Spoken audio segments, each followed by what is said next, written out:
Thank you, Riri, for reading. Isn't it the worst thing when you volunteer to read and then you get up and the Bible passage appears and the very first words are four really weird Israelite names? So thank you, Riri, very much for doing that. Good morning, everyone. My name's Archie. I'm the minister in training here at Victoria Park Baptist Church. What I'm going to ask you to do next, some of you are going to love it, some of you are going to hate it. I'm going to ask you to do it anyway. Sometimes we take time to say hello to our neighbour. So why don't you say hello to your neighbour and ask them, if you were going to have any meal with God, what would you like that meal to be? What could God cook you that would make you happy? Have a minute or so to do that. Hey everyone, well, sorry to draw your conversations to a close. I think we'd best stop talking about food now because then we'll just get hungry during the service and no one will pay attention. Were there any highlights, anything that someone said that they thought, yeah, do you know what, I'd like to have that? Just shout them out. Manna, interesting, okay, manna, nice. Anything else? Had jollof rice at the back, it's always a good one. Pounded yam with egusi. Oh. Wow, okay. Right. Fantastic. That sounds brilliant. Great. Let's hope that God's a good cook because we put in a lot of requests. I'm sure he is.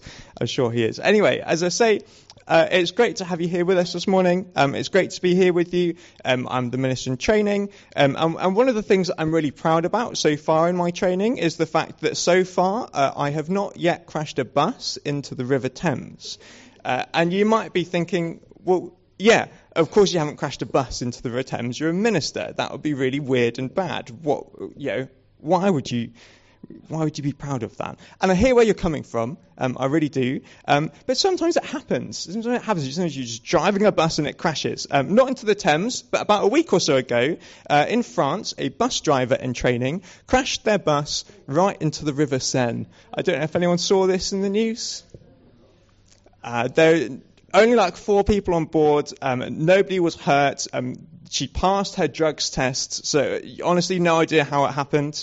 But nobody was hurt. I think we can laugh about it. And if we can laugh about it, then I think we're also allowed to use it in our sermon introductions. See, whilst I haven't crashed a literal bus into a literal river, some of you may have been wondering in the past few weeks, what happened to that metaphorical tour bus that I promised at the start? Yeah, Neville's been wondering, the metaphorical tour bus. John was amazed. He's never heard a sermon with so many tour buses mentioned in it. What's happened to that tour bus? What's going on? Has it crashed into the Nile on our way to Sinai? We've not moved in weeks. Let me reassure you, our tour bus is safe. Let me also reassure you, we're on the right track. Let me also explain, for those of us who are new to the series, or for those sensible people who have blocked the tour bus entirely from your memory, we're currently exploring what happens in Exodus after the Exodus. What happens in the book of Exodus once the people of Israel have escaped from Egypt. And in the first sermon of that series, I promised us a metaphorical tour bus that was going to take us through the rest of the book of Exodus. However, maybe in the past 4 weeks or so, you might be feeling, well, we haven't really got very far. Maybe you feel like every single sermon for the past 4 weeks has started off more or less in the same way. Here we are at the foot of Mount Sinai. Here we are at the foot of Mount Sinai. Here we are at the foot of Mount Sinai. And oh, look, here we are at the foot of Mount Sinai. It's annoying. I have annoyed myself just saying those 4 times, here we are. So let me offer us some hope. Next week, we are breaking the cycle. Yeah. We're breaking the cycle because we'll be celebrating Ascension Sunday. Ooh, exciting stuff. And just as exciting is the fact that the week after that, we'll be celebrating Pentecost. Woohoo! Exciting. So 2 weeks off from Exodus. But don't worry, because there's hope even for today. Because whilst we're still at Mount Sinai this morning, we're still sort of at the bottom of Mount Sinai. And I have to be honest with you, we are going to be at Mount Sinai for all of the rest of this series. So just be warned. The tour bus. Well, the tour bus is moving, Wanu. The tour bus, yeah, thank you very much.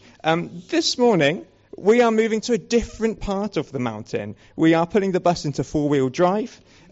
We are picking up some passengers, Moses, all of the other people whose names I've forgotten, 70 other passengers, and we are praying like crazy that the brakes don't break as we trundle further up Mount Sinai. You may have noticed how our Bible reading this morning, it mentions Moses and co. Going up the mountain 5 times. Maybe you didn't notice that because possibly after so many weeks of kind of being stuck at Mount Sinai and the repetition of all of that, repetition just means nothing to you anymore. You've just completely glazed over.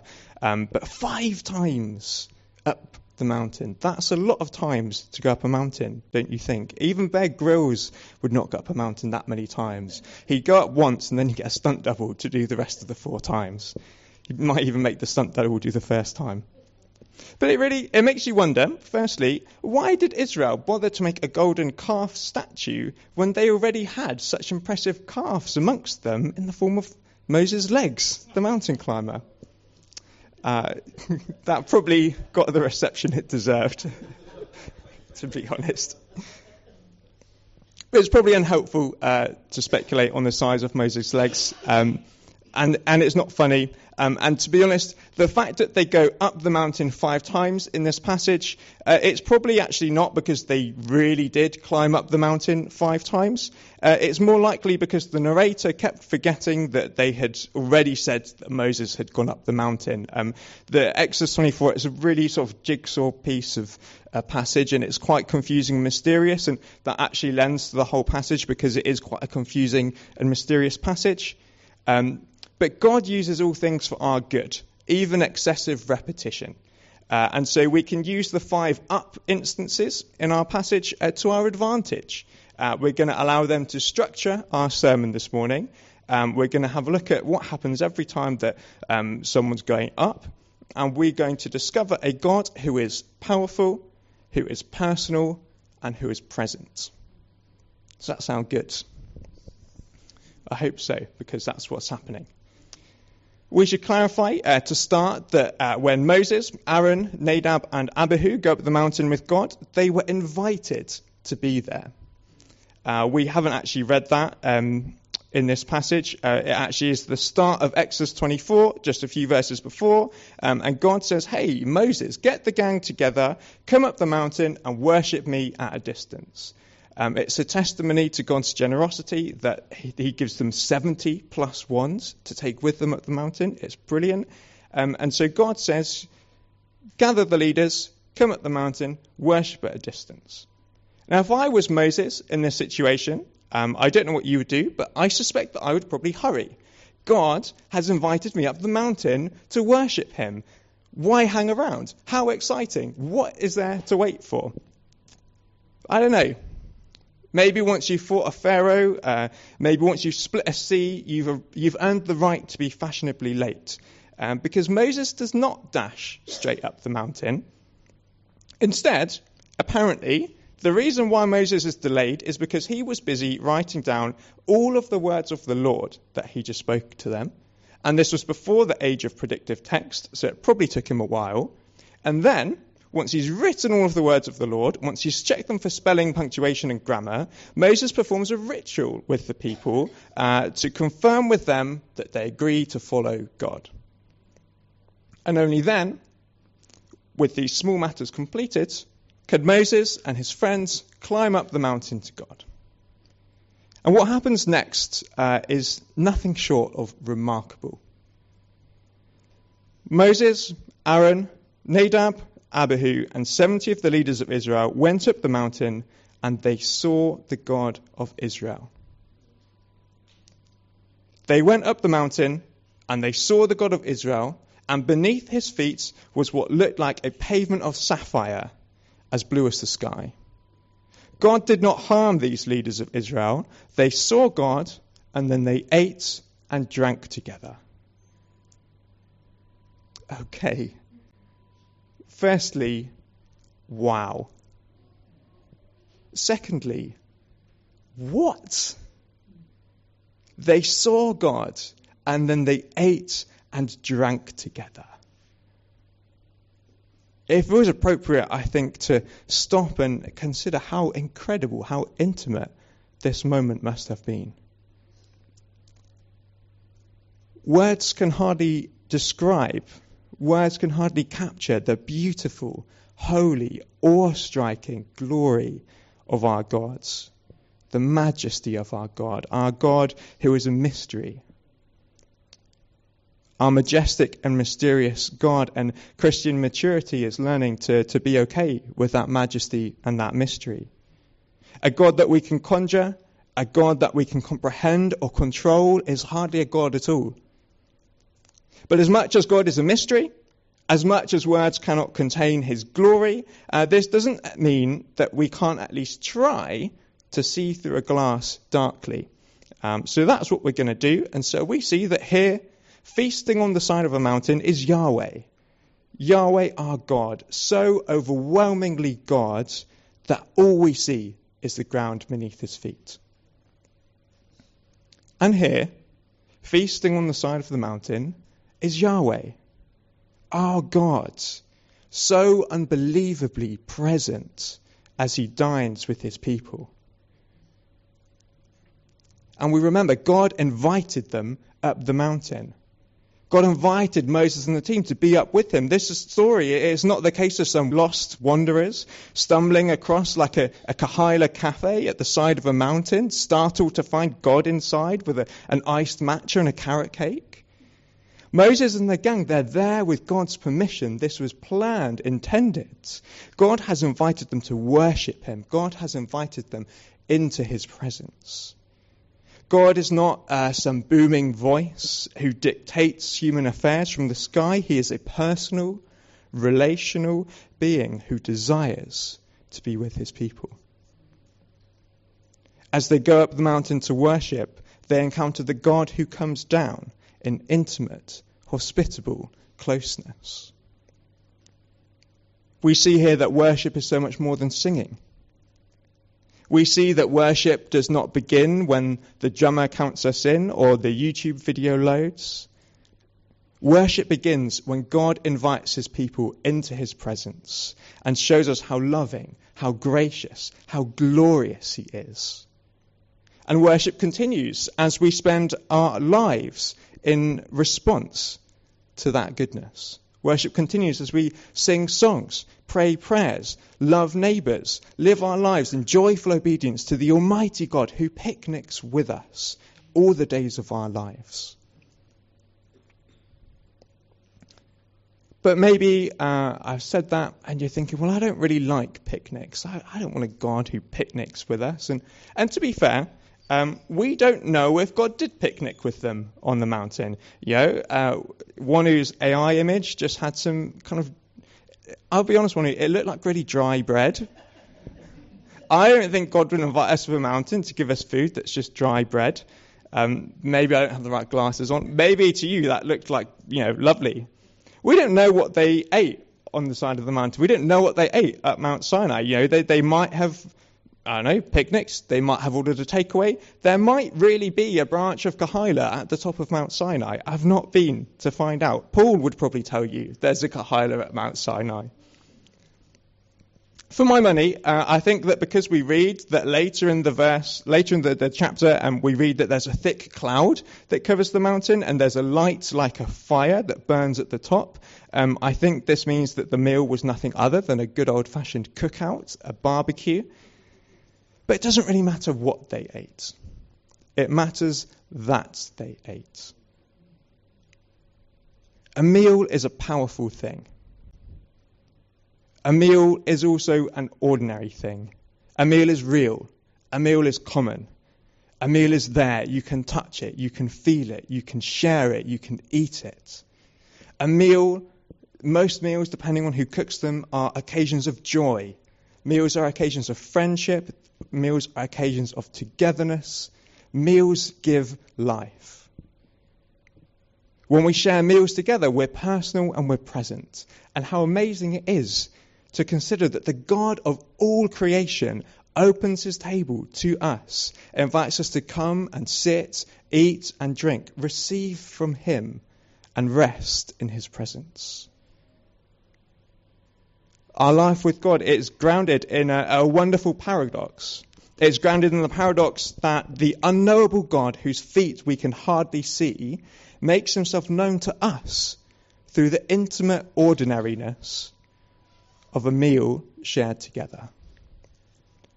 We can hardly see his feet, and yet he comes down to dine with us. He hosts us at his table. And that's why we're gathered around the communion table this morning. Jesus is the ultimate embodiment of God's powerful, personal presence here on earth. And so around our Lord's table, we celebrate the mystery of grace. Around the table, we enter into the extraordinariness of life with God, made real to us through the very ordinary elements of bread and wine. Our powerful God is personally present with us. And so on to the second trip up the mountain. After they finish their meal, Moses gets a lucky escape. Meals are great, but there are bad parts to the meals. And so instead of having to clear up the table or wash the dishes, Moses gets a kind of free pass from that because God invites him further up the mountain. The Lord said to Moses, "Come up the mountain to me, and I will give you 2 stone tablets which contain all the laws that I have written for the instruction of the people." Upon hearing this, I don't know, but Moses, he might have been really frustrated. He might have been tearing his hair out, thinking, wait, the whole reason, God, that I was late up the mountain is because I was writing down all of the laws for you. What do you mean you're going to write them on these 2 stone tablets? But whereas Moses might have written on papyrus, God is writing on stone. And even though rock is normally beaten by paper in rock, paper, scissors, when you're playing stone, papyrus, scissors with God, you kind of had to let him win. So Moses goes up to receive the stone tablets. What exactly was God writing on those tablets? All of the laws, yes. But all of the laws as in the 10 Commandments, or all of the laws including the 3 further chapters after the 10 Commandments, where God explains how the 10 could be followed if you were an ancient Israelite living a couple thousand years ago. We missed those chapters out in order to finish this Exodus series before 2030, because if you already think that the bus is broken, if we did the 3 chapters of those explanations of the law, we'd be here for quite a long time. The bus probably would actually break down in that case. So we're going to go ahead and we're going to assume that what God wrote on the 2 stone tablets were his 10 words, the 10 commandments. And we heard last week that these 10 were written to show us that God is serious about sin and that he is also serious about forgiveness. We heard that they are written to help us to remember and be glad for grace. And that's certainly true. God is serious about sin. God is also even more serious about forgiveness. And please, take as much joy as you can in that salvation. But whilst this is true, it's not the whole truth. The 10 Commandments, as God explains here, are written for the instruction of the people. They are more than just rules or reminders, they are wisdom. The 10 are words for a way of life. They are teachings to be contemplated, to be wrestled with, to lead us into a life of faith that is active in love. The 10 words are tightly linked to God's covenant with his people. In the very beginning, when God created creation, he commissioned humans to keep creation topped up with goodness. Never let the tank of blessing, abundance, fruitfulness get low. Never let it get beneath halfway in creation. We didn't do that. We don't keep it topped up with goodness, unfortunately. And so later on in the biblical story, when God calls Abraham, he calls him and his descendants to bring blessing back to all creation. And now, here we are, after escaping Egypt, gathered at the foot of Mount Sinai, God's people, they stand at the door to the promised land.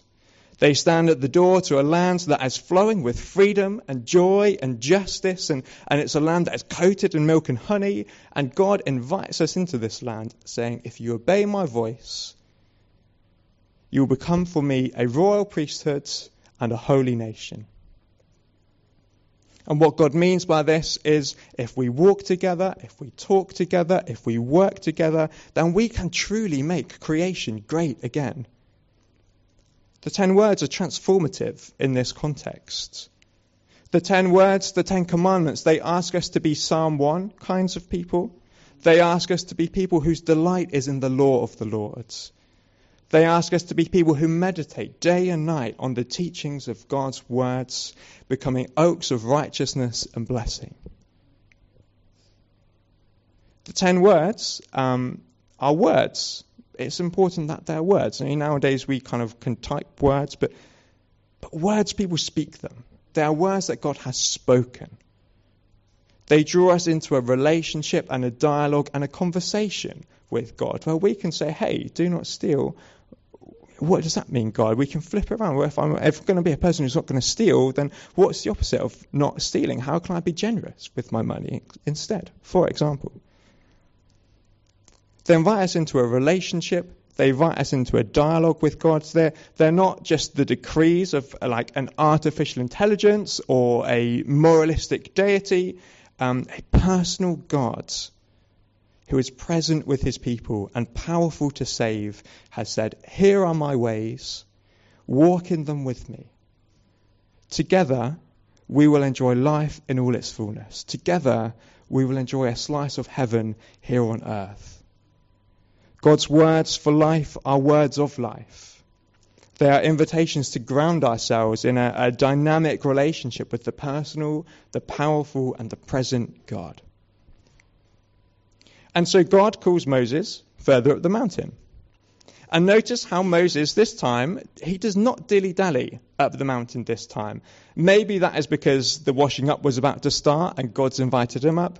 Maybe it's because he's learned his lesson. When God invites him up the mountain, he gets a free meal. And so he thought, hey, God's invited me, no time to waste. He rushes up the mountain.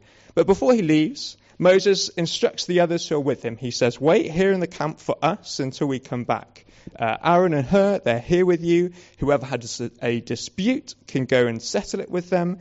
And, given how these people have seen God, given how these people have feasted with God, you would think, surely, that Moses is leaving the leadership of his people in safe hands with these people. What could possibly go wrong whilst Moses is up the mountain with God? I don't know. I couldn't possibly say. Come back in 3 weeks' time to find out, or refer back to my funny joke about Moses' calves. After leaving the people in capable hands, we read for a fourth time that Moses went up Mount Sinai. And what happens next, just as an aside, is what makes me think that their meal was a barbecue, because a cloud covered the mountain. The dazzling light of the Lord's presence came down on the mountain. And to the Israelites, this light looked like a burning fire on top of the mountain.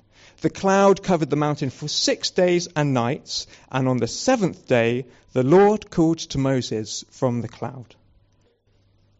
And honestly, this is like the second part of the passage today that just makes me speechless. What do you mean a cloud descended on the mountain and the dazzling light of the Lord's presence came down and burned like a fire on top of a mountain? I don't know, but one thing that we can say that's probably helpful to note is that in Exodus, clouds are frequently used to signify the Lord's presence. And so we can ask, how can we possibly respond to the presence of the Lord descending like a cloud and dazzling like a fire? We don't know exactly how Moses reacted, and I have speculated about some of the things that Moses did. And on a serious point, my guess is that he was patient and he was reverent. And they're not bad things to be before God, patient and reverence. For 6 days, Moses waited. On the seventh day, God called to him. And Moses then spends a further 40 days and nights up the mountain. But whilst we don't know exactly what Moses did, we do know what the rest of the people did whilst Moses was there at the mountain. They saw the clouds. They saw the dazzling light of the Lord's presence. They had heard the reports from the 70 leaders that they had seen God, they had eaten with God, they had drank with God. They know that Moses is up the mountain with God for even further time. And despite all of that, they decide to make an idol. Can you believe it? What is possibly even worse is the fact that the leaders helped them to make an idol. We can laugh at the Israelites for this. We can judge them and we can think, you stupid idiots, you Israelites. You made a golden calf when the living God is powerfully present on the mountain before you. But what if they're not so stupid after all? Well, actually, no, they're stupid. They are stupid. But what if they're not any more stupid than we are? What if we too, when we are confronted with the powerful, personal presence of God, also retreat into the comfort of idolatry? What if we too retreat to a God who we can contain, to a God who we can control? Yeah, things are getting really, really real for Israel. At the start of Exodus, God was just a burning bush in the wilderness. And now he is burning at the top of a whole mountain. He is getting increasingly more involved in the Israel's lives. And isn't that a good thing, we might be thinking? And yeah, it is. But it is also a terrifying thing. Hopefully in a good fear kind of way. Because, as humans, we have a whole lot of agency. We have a whole lot of agency about what we do, and it's great. And when we come face to face, or when we come face to blue pavement with God, even our God who is gracious and compassionate, we realize that our agency has got limits. We cannot control God. And isn't it easier to have a God that we can control?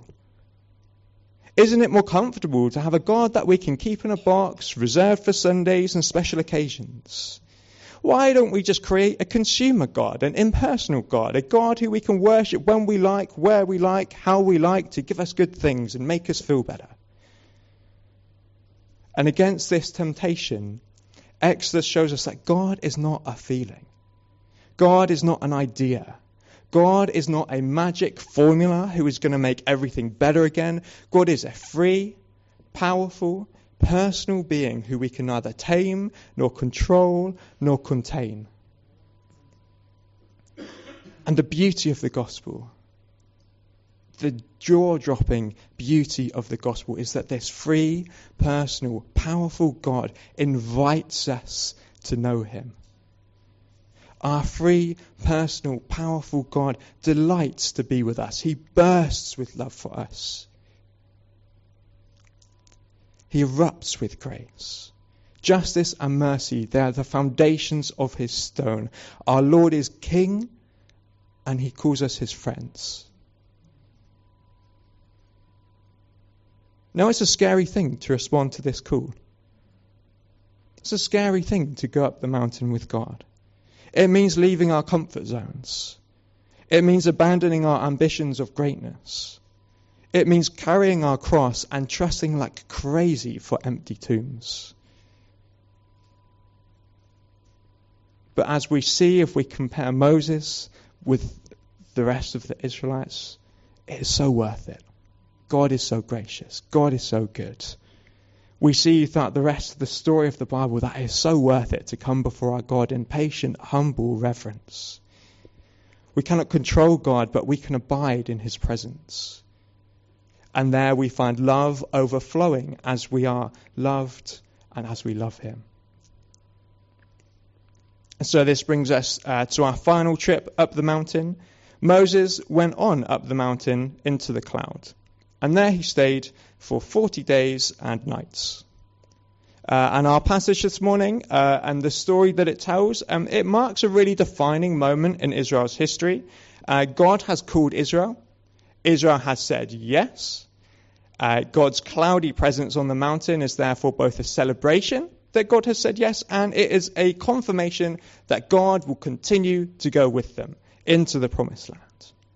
The cloud of God's presence on the mountain, it's the cloud of God's presence that later fills the tabernacle, and even later it fills the temple.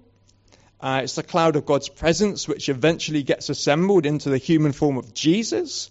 And then after Jesus' ascension, the God's presence, it moves like a cloud once again as fire and wind fall at Pentecost. God's presence with his people is what makes us different.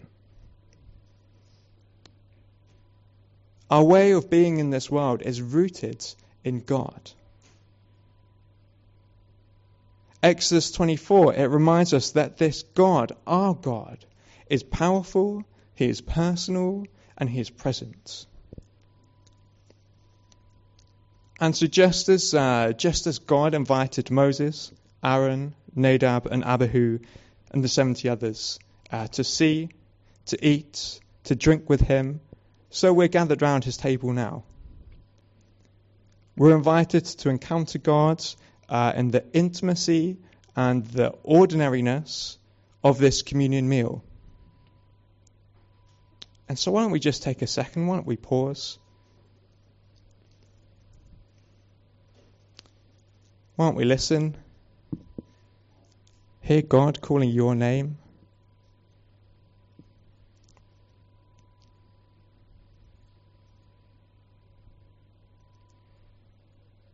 You are welcome at his table.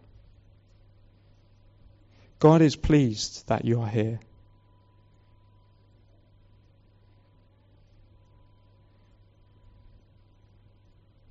God calls you to him in love. He says, come, touch, taste and see that the Lord is good. Know forgiveness in my embrace. Find peace in my presence.